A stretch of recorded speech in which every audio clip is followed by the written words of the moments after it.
This video is just for entertainment purpose. Everything said in this video doesn't mean to hurt anyone. Enjoy. Hello guys, मिर्ची news में आप लोगों का स्वागत है और हम फिर से हाजिर हुए हैं आप लोगों को आज की कुछ अपडेट्स देने के लिए। तो हम आज की शुरुआत करते हैं सौरभ जोशी से। हम बता दें कि कल की वीडियो में जो उन्होंने दिखाया था कि उन्होंने एक नया घर लिया है, उसमें उन्होंने एक पूजा रखी थी, उसी के बारे में कल उन्होंने दिखाया। लेकिन उसके साथ साथ उन्होंने फिर से अपने फैन से एक रिक्वेस्ट की है कि उनसे मिलने के लिए उनकी सोसाइटी में ना आए, लेकिन फैंस हैं कि मानते ही नहीं हैं और वो तीसरी बार फिर से हाथ जोड़कर अपने फैन से यही रिक्वेस्ट कर रहे थे कि प्लीज़ आप लोग इस सोसाइटी में ना आएँ, यहाँ के गार्ड को और यहाँ के लोगों को परेशान ना करें। तो नए घर की पूजा के बाद अब उन्होंने ये भी बताया कि उन्होंने एक नई गाड़ी की बुकिंग की है। तो आप सोचेंगे कि गाड़ी तो उनके पास ऑलरेडी है, तो आप बिल्कुल सही सोच रहे हैं, गाड़ी उनके पास पहले से ही है। लेकिन उन्होंने बताया कि उनको अब एक छोटी गाड़ी चाहिए क्योंकि उनके पास जो पहले गाड़ी है वो बड़ी गाड़ी है। तो अगर कुछ लोगों को घर से बाहर जाना होता है तो उसके लिए उनको छोटी गाड़ी चाहिए। तो देखिएगा ये क्लिप। आज हम जाएंगे हमारी दूसरी गाड़ी बुक करने के लिए। तू तो कहता 10 मिलियन पर करूंगा। नहीं, वो तीसरी होगी। वो तीसरी होगी। फालतू ना मजाक कर रहा है, मजाक। क्योंकि अभी हमारे पास एक बड़ी गाड़ी है ना, इनोवा, तो वो काफी ज्यादा बड़ी है। अगर पीयूष, साहिल, मेरे को जाना हो, अगर मैक्सिमम 4-5 बंदों को भी जाना है तो उसके लिए भी छोटी गाड़ी होनी चाहिए। तो इसलिए अभी जाएंगे आज हम छोटी गाड़ी बुक करने के लिए और हमको मिलेगी 4-5। तो गाइस अभी हम ये वाली गाड़ी बुक कर रहे हैं, नेक्सन ब्लैक कलर में। नहीं नहीं नहीं ब्लैक नहीं नहीं ब्लैक नहीं वाइट ब्लैक वाइट। यार वाइट है तो सही, पहले इनोवा ये देखिए अच्छी लग रही है भाई। अच्छी तो लग रही है, फिर भी ब्लैक और अच्छी लग रही है। नहीं ब्लैक नहीं। चलो तो गाड़ी हमने बुक करा दिया है, फिलहाल हम जा रहे हैं। अच्छे से टेस्ट ड्राइव नहीं ले पाए क्योंकि अंदर से बाहर लाने नहीं दी, कोई बात नहीं, फिर कभी ले लेंगे। तो गाड़ी बुक करवा के हम जाते हुए घर की साइड। तो चलिए हम आगे बढ़ते हैं और देते हैं एक और अपडेट दीदू के बारे में। तो दीदू जो हैं वो अपना थंबनेल डालती हैं, टाइटल डालती हैं और क्लिक बेट टाइटल और थंबनेल ही होता है। तो दीदू की वीडियो का टाइटल होता है ये दिन किस्मत वालों को मिलता है, बहू ने कर दी पूरी ख्वाहिश सास की। तो टाइटल पढ़कर आपको कुछ अंदाज़ा हो रहा है? नहीं हो रहा तो मैं बता देती हूँ कि थंबनेल में वो पिक्चर डालती है जिसमें वो कुछ इस तरह की पिक्चर है जैसा कि आप स्क्रीन पे देख सकते हैं। अब बताइए कि फ़ोटो में अपने थंबनेल में वो शो कर रही है, अपने टमी को पकड़े हुए हैं जो ऑब्वियसली लग रहा है जैसे किसी प्रेग्नेंट लेडी का है। और टाइटल ने तो बस नहले पे दहले का काम कर दिया। आप खुद ही देख लीजिए, ये दिन किस्मत वालों को मिलता है। और ऊपर से थंबनेल में जब ये पिक्चर होगी तो लोग क्या सोचेंगे। एंड सेकंड थिंग, अभी लोग वैसे ही बातें बना रहे हैं कि दीदू प्रेग्नेंट है, दीदू प्रेग्नेंट है। और फिर दीदू ऊपर से अगर ऐसा टाइटल और थंबनेल डालेंगी तो लोगों को तो सोचना ही है, बोलना ही है। अगर वो आपकी वीडियो नहीं देखते हैं, अंदर आपने क्या दिखाया है वो नहीं देखते हैं, सिर्फ टाइटल और थंबनेल से सोचते हैं, तो ऑब्वियसली यहाँ पर वो यही सोचेंगे कि आप प्रेग्नेंट हैं। पर दीदू आज आपने जो ये थंबनेल और टाइटल डाला है, इसमें आपने अपने व्यूवर्स को भी दुख पहुंचाया है, मैं इतना ही कहूँगी। क्योंकि आपको पता है कि प्रॉब्लम हो रही है आपकी लाइफ में इस चीज़ को लेकर और आप उसी चीज़ को यूज़ कर रही हैं सिर्फ और सिर्फ व्यूज़ के लिए। मतलब थंबनेल और टाइटल ऑब्वियसली इसीलिए डाले जाते हैं ताकि वो ज़्यादा से ज़्यादा लोगों को आपकी वीडियो की तरफ अट्रैक्ट कर सके।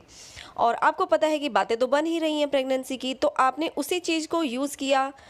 सीरियसली मुझे ये बिल्कुल भी अच्छा नहीं लगा और आपके व्यूअर्स को भी अच्छा नहीं लगा होगा। क्योंकि आज तक जो बातें बनती आई थी कि आपने प्रेगनेंसी को लेकर झूठ बोला है या इस तरह की, तो मैंने कभी भी इस बात को नहीं बोला और मुझे क्योंकि वो फील ही नहीं हुआ। मुझे लगता था कि आपकी लाइफ में सच में बेबी को लेकर प्रॉब्लम्स हैं तो आप कभी भी उस बात को लेकर झूठ नहीं बोलेंगी। जो भी हुआ था वो सच हुआ था और मैं भी मानती हूँ कि वो सच ही था, झूठ नहीं था।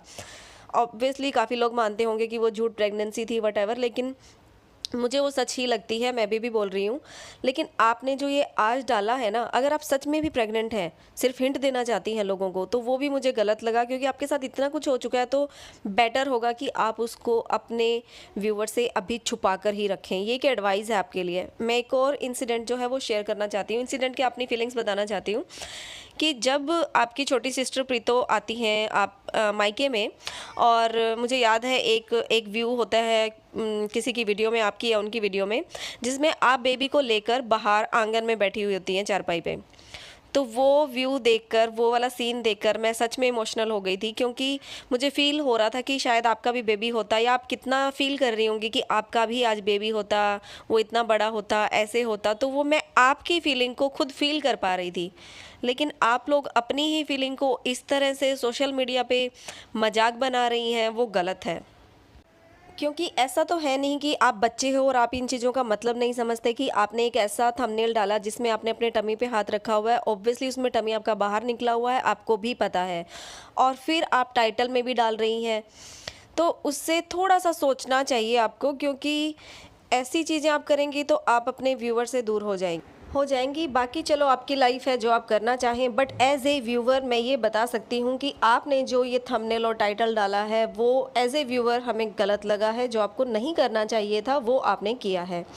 बाकी दीदू अपने व्लॉग में वही दिखाती हैं कि स्पाइसेस का पोस्टर लेके आती हैं, उसको कहाँ किस तरह से फिट करना है, अपनी सासू माँ के साथ उसकी सेटिंग करती हुई नज़र आती हैं, और बाद में अपनी सासू माँ के साथ कुछ गॉसिप्स करती नज़र हुई आती हैं। उसमें भी एक बात जो नहीं अच्छी लगी एज ए व्यूअर, वही मैं आपको बताना चाहूँगी कि आपने अपने पिछले व्लॉग में भी अपनी सासू माँ के मज़े लिए ये बात कहकर कि आपने मेरे लिए कोई बात बोली है, मेरे सामने आई है, आपने क्या बोला है बताओ। तो आपने जब वो पहली वीडियो में बोला था तो दैट वाज फाइन कि आपने कहा कि आप प्रैंक कर रही थी, लेकिन फिर से दोबारा वही सेम चीज़ आप अपनी वीडियो में रिपीट करती हैं। फिर से आप अपनी सास को वही बात बोलती हैं कि आपने मेरे लिए कुछ बोला, और वो फिर से सोचने पे मजबूर हो जाती हैं। और उन्होंने भी बोला कि शर्म नहीं आती है, ऐसा कुछ उन्होंने बोला, अगर किसी ने नोटिस किया हो तो। लेकिन सच में ये गलत था, आप उनको ट्रबल ही कर रही थी, फालतू में बॉदर कर रही थी। क्योंकि प्रैंक था तो एक बार के लिए अच्छा है, बाद में बार बार किसी को उसी बात के लिए बोलना वो गलत है आई थिंक। और बाकी चलिए हम आगे बढ़ते हैं और बताते हैं कि अक्कू की लाइफ में क्या चल रहा है। अक्कू बेचारे को बनाना पड़ रहा है खाना, खुद से खाना पड़ रहा है, कच्चे चावल मैगी बना बना कर। और उन्होंने अपने लेटेस्ट व्लॉग में बताया कि उनकी बहन भी घर में आई हुई है, लेकिन क्या सब लोगों ने नोटिस किया, बहन भी अक्कू से बात नहीं कर रही हैं, नज़रें तक नहीं मिला रहे थे एक दूसरे से। मम्मी और बहन जाती हैं मंदिर, लेकिन अक्कू को अपने साथ नहीं लेके जाती, और अक्कू बाद में साइकिल लेके मंदिर पहुंचते हैं। लेकिन तब भी मम्मी और दीदी अक्कू को देखने के बाद भी वहां नहीं रुकती हैं और वहां से निकल जाती हैं। अक्कू बेचारे को घर वापस आना पड़ता है, लंच का टाइम हो जाता है, लेकिन ना तो मम्मी घर आती है और ना ही दीदी घर आती हैं। इसीलिए अक्कू घर से फिर से निकल जाते हैं और घर से बाहर जाकर उनको वो ब्रेड्स खानी पड़ती हैं। बेचारे अक्कू, क्यों नहीं संभाल लेते आप अपनी सिचुएशन को, क्यों नहीं ले आते अपनी वाइफ को अपने घर में, क्यों सब एक साथ बैठकर जो भी प्रॉब्लम्स हैं उसको सॉर्ट आउट नहीं कर लेते। ये बाहर का खाना खाना, बार बार एक्सप्लेनेशन देना कि आज तो स्पाइसी खाने का मन कर रहा था, आज तो मैगी खाने का मन कर रहा था, क्यों एक्सप्लेन करना पड़ रहा है आपको। तो जो अक्कू हैं वो एक्सप्लेनेशन के साथ साथ उन्होंने क्लियरली बताया कि घर पे सब फैमिली मेम्बर हैं, नहीं हैं तो सिर्फ उनका बेबी और उनकी वाइफ, जिनको वो बहुत ज़्यादा मिस कर रहे हैं। इवन अक्कू ने अपने पिछले व्लॉग का टाइटल भी यही डाला था कि बहुत परेशान हो गया अब तो इससे शायद प्रीतो को कुछ समझ आना चाहिए, but that's fine, that's it's their life. आगे जो अक्कू ने दिखाया है वो ये दिखाया कि उन्होंने नया लुक भी ले लिया है, उन्होंने एक नया हेयर कट करवाया है, आई थिंक प्रीतो को इम्प्रेस करने के लिए। देखना ये होगा कि क्या प्रीतो इम्प्रेस हो पाती है। तो चलिए आगे बढ़ते हैं अगली अपडेट पे। अगली अपडेट है पप्पू की। पप्पू ने अपने व्लॉग में क्या दिखाया? पप्पू ने अपने व्लॉग में दिखाई है शॉपिंग। वो जाते हैं एक नर्सरी में जहाँ से प्लांट्स खरीदते हैं। किस चीज़ के प्लांट्स खरीदते हैं? फ्रूट्स के। अपने साथ प्रीतो, बेबी और अपनी मम्मी और अपने कज़न को भी साथ लेके जाते हैं और उनको होता है कि वो अलग अलग तरह के फ्रूट्स के प्लांट्स खरीदें। ऐसा उनको क्यों लगता है? क्योंकि तो उनको ये होता है कि वो अपने घर से, अपने खेतों के उगे हुए जो फ्रूट्स हैं, सब्जियां हैं, फल हैं, वो अपने घर आने वालों को वही दिखाएं और खिलाएं। उनका मन करता है कि जब भी उनके घर में कोई मेहमान आता है तो उन्होंने कहा कि उनका दिल करता है कि वो उनको अपने खेतों में जाकर दिखाएं कि देखो उनके घर में क्या क्या फल और सब्जियां उगी हुई हैं, और वही वो अपने मेहमानों को खिलाना चाहते। तो चलो पप्पू ने कुछ तो अच्छा काम किया, क्योंकि प्लांट्स जो लगाना है वो अच्छी बात है। तो मान गए पप्पू, कुछ तो अच्छा काम आपको करना आता है जो आपने किया है। हाँ, उसमें बेनिफिट भी होता है कि कम से कम फल सब्जियां घर की ही मिल जाती हैं। तो जो भी रीज़न हो, लेकिन पेड़ लगाना अच्छी बात है, वो आपने किया है और उसको हम सही ही कहेंगे, गलत तो नहीं कह सकते। जो सही है वो तो सही ही है। तो चलिए हम बढ़ते हैं अगली खबर पर। और अगली खबर किसकी है? आपकी अपनी प्यारी गधी की। गधी ने खुद का मकान ले लिया है, वही बीपीएल वाला जिस पे काफ़ी टाइम से नज़र थी, जिसके लिए स्पेशली मकान किराए पे लिया गया था। अब तो वो मकान उन्होंने खुद से खरीद ही लिया है। तो चलो, इसमें अच्छी बात ये है कि बच्चे के सर पे छत हो गई है। अब कम से कम उसके लिए ये टेंशन नहीं होगी कि बार बार शिफ्टिंग करनी पड़ रही है और बच्चे को ट्रैवल करना पड़ रहा है। बाकी गधी ने ये भी एक्सप्लेन किया कि ये घर उनको किस तरीके से मिला है, क्योंकि जो बीपीएल के फ्लैट्स होते हैं वो सिर्फ येलो कार्ड वाले को ही मिलते हैं और जो गधी है वो उस कैटेगरी में बिल्कुल भी नहीं आती है। तो उसके पीछे की स्टोरी क्या है, क्या हुआ है, क्या नहीं हुआ है, ये तो वही लोग जानते हैं। हम तो सिर्फ इतना ही जानते हैं कि गधी ने अपना घर ले लिया है। बच्चे के लिए हम खुश हैं कि उसको बच्चे के लिए एक घर हो गया है। बाकी दोस्तों, आप लोगों को हमारी वीडियो कैसी लगी हमें कमेंट करके ज़रूर बताइएगा। अपने व्यूज़ भी शेयर कीजिएगा और वीडियो पसंद आई है तो please like the video and share the video and subscribe the channel. Thank you for watching. Bye bye.